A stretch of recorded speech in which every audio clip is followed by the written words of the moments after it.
Hello दोस्तों, कैसी चलिए पढ़ाई। आज मैं आप सभी को सिंपल इंटरेस्ट यानी साधारण ब्याज के बारे में बताना चाहेंगे। साधारण ब्याज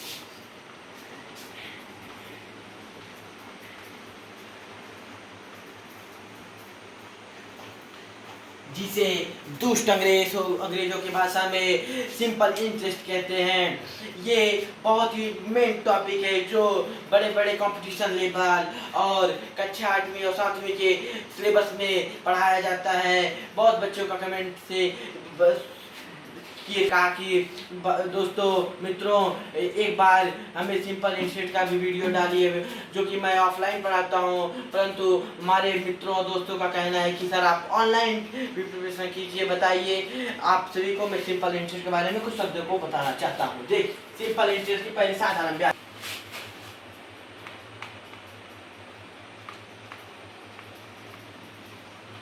साधारण ब्याज बराबर होता है मूलधन, जिसे हम प्रिंसिपल भी कहते हैं, प्रदर्शित किया जाता है, गुणे दर, जिसे रेट कहते हैं, जिसे आर से प्रदर्शित किया जाता है, और समय, जिसे हम टी से प्रदर्शित करते हैं, और इन सभी का बट अपॉन 100। यह फार्मूला बहुत ही मेन फार्मूला है जो हमें कंपटीशन लेवल में भी और कक्षा 7वीं और 8वीं की परीक्षाएं और सिलेबस में दिखाई पड़ता है। यह फार्मूला बेसिक है, परंतु हाई लेवल या कंपटीशन लेवल पर से बहुत से सवालों को किया जाता है, जो कि हम कक्षा 7वीं और 8वीं में इस फार्मूले को पढ़ते हैं। बस इसके बेस पे कुछ ही सवाल को करके हमारे सिलेबस या चैप्टर को कंप्लीट किया जाता है। परंतु हाई लेवल पे यानी कि हम जब कंपटीशन की तैयारी में जाते हैं तो इसी फॉर्मूला या सूत्र के बेस पे बड़े सवालों को प्रदर्शित किया जाता है। इसमें ढेर सारे इसी के बेस पे फार्मूले बनते हैं। जैसे कि अभी हम मूलधन बराबर देखते हैं। मूलधन बराबर होता है दर गुणे समय पान साधारण। बेस पे चल रहे हैं। इस चैप्टर के कुछ और भी फार्मूले हैं जो हमें आगे आवश्यकता पड़ सकते हैं। जैसे कि हम पहले बात करना चाहते हैं कि मूलधन बराबर होता है। हेलो दोस्तों, अब हम इस चैप्टर के साधारण ब्याज यानी सिंपल इंटरेस्ट, जिसे साइज के बेस पर बताया जाता है, यह फार्मूला बहुत ही इम्पोर्टेंट है, जो कि कक्षा 7वीं और 8वीं के विद्यार्थियों के लिए मोस्ट इम्पोर्टेंट है, और कंपटीशन लेवल में भी इससे प्रश्न बनता है। जैसे कि IEIT पॉलिटेक्निक और बहुत से एग्जामों में, यूपी पुलिस और कक्षा 7वीं 8वीं में इसमें बस बेस पे कुछ ही सवाल लगवा कर सिलेबस को कंप्लीट कर दिया जाता है। इसके बेस पर हम कुछ सूत्र या फार्मूलाओं को आपको बताना चाहते हैं। जैसे कि मूलधन यानी कि प्रिंसिपल बराबर साधारण ब्याज गुणे 100 बटा दर गुणे समय। जैसा कि हम सभी जानते हैं कि मूलधन यानी कि प्रिंसिपल P और साधारण ब्याज SI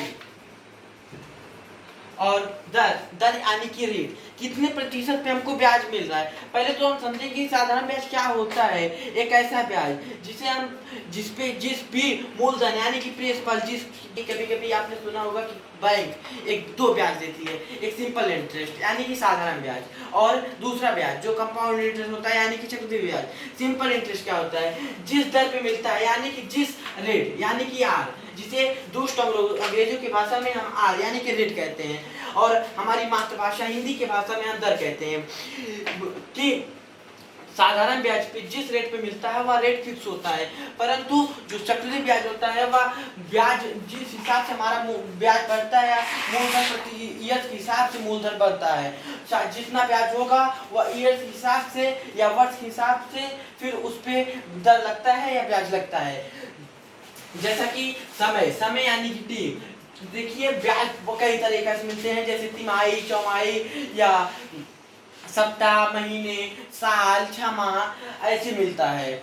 और जैसे कि हम सभी जानते हैं कि आज के समय में हमारे के यहाँ ब्याज की वैल्यू नहीं पता है, तो हम बैंकों में और जाते हैं सिंपल इंटरेस्ट यानी कि साधारण ब्याज और कंपाउंड इंटरेस्ट यानी कि चक्रवृद्धि ब्याज की दर से ब्याज लेते हैं। और अगर हमें ज्ञान रहता है तो अच्छे से ब्याज को समझते हैं और कार्य को कीजिए। जैसे कि अभी हम मूलधन यानी कि प्रिंसिपल क्या होता है, जैसे कि हम किसी व्यक्ति से, मान लीजिए कि एक बैंक या मान लीजिए आपसे, हमने आपसे पैसा लिया कुछ रुपए, जैसे मान लेते हैं कि हमने आपसे 1000 रुपये लिया।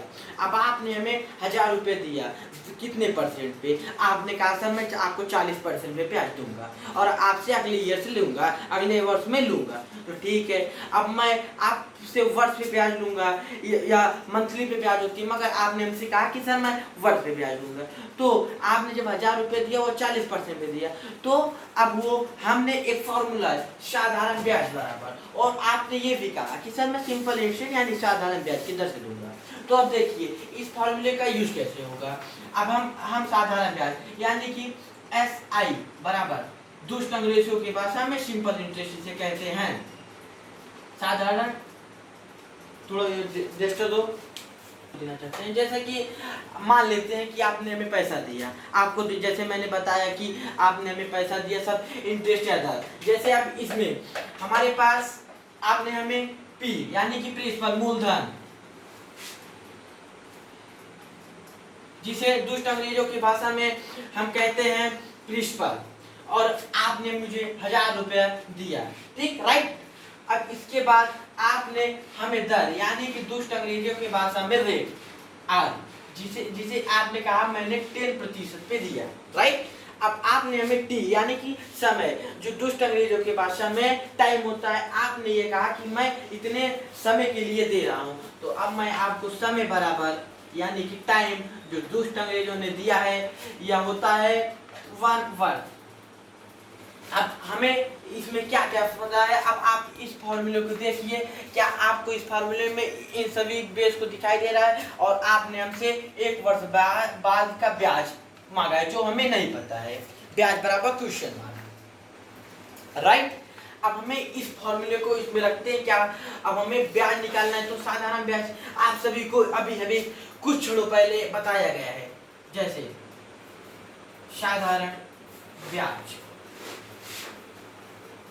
बराबर दुष्ट अंग्रेजों की भाषा में भी लिखना आवश्यक है, क्योंकि आज के समय में अधिकतर इंस्टीट्यूट या हम पॉलिटेक्निक या IIT जिस भी कंपटीशन लेवल की पेपर दे रहे हैं उसमें हिंदी आ रहा है, परंतु इंग्लिश भी आ रहा है, इंग्लिश भी जानना आवश्यक है। तो दुष्ट अंग्रेजों की भाषा में इसे सिंपल इंटरेस्ट कहते हैं, जिसे हम शॉर्ट फॉर्म में SI कहते हैं, बराबर होता है मूलधन या दुष्ट अंग्रेजों की भाषा में प्रिंसिपल, जिसे हम P से प्रदर्शित करते हैं, और हमारी मातृभाषा में दर, और इसे दुष्ट अंग्रेजों की भाषा में रेट यानी R से प्रदर्शित करते हैं, और हमारी मातृभाषा में समय, जिसे दुष्ट अंग्रेजों की भाषा में T से प्रदर्शित करते हैं, बटे 100 जिसे 100 भी कहते हैं हमारी मातृभाषा में। ये फार्मूला, इस फार्मूले के बेस पे अब आपने हमें दर और मूलधन यानी कि प्रिंसिपल यानी कि रेट और वर्ष यानी कि टाइम आपने हमें अब इसमें इस फॉर्मूले को, जैसे कि हम फॉर्मूले को जान गए, अब इस फॉर्मूले के बेस पे जैसे कि आप जानते हैं कि मूलधन यानी कि प्रिंसिपल बराबर आपने हमें खुद ही 1000 रुपये दिया, और कितने दर पे? आपने 10% पे दिया। आपने मुझे टाइम कितने वर्ष के दिया? 1 वर्ष, और आप ब्याज बराबर क्वेश्चन मार्क। अब हम इस फॉर्मूले पे रखते हैं क्या, ब्याज बराबर 100, मूलधन हमारा कितना है, जो कि आपने 1000 यानी कि 1000 रुपये आपने मुझे दिया, और अब आपने मुझे रेट यानी कि दर, जो कि यह फॉर्मूले के बेस पे हम रख रहे हैं, वो आपने मुझे दिया है 10% पर, और जो कि टाइम है, टाइम ने आपने हमें 1 वर्ष दिया है यानी कि 1 ईयर। अब हमारा जो फॉर्मूला कहता है इन सभी के गुणों का अपान करते हैं 100 यानी कि बटा 100 करते हैं।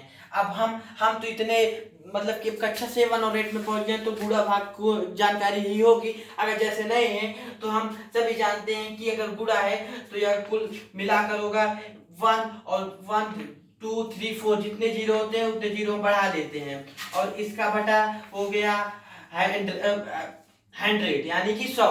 अब हम इतना तो जानते हैं, एक जीरो से एक जीरो, एक जीरो से एक जीरो, कुल मिलाकर हो जाता है हमारा 100 रुपए। यानी कि हमारा 1 ईयर्स का ब्याज कितना हुआ, 100 रुपए।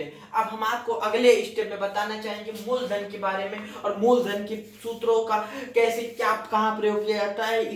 इसके बेस पे ढेर सारे सवालों का आपका अध्ययन करेंगे। इसके भी बेस पर कई सवालों को उस चैप्टर में, उस स्टेप पे अगले एपिसोड में, या अगले, जैसे कि आप देखते हैं कि सीरियल तो आप सभी को बहुत अत्यधिक पसंद होगा।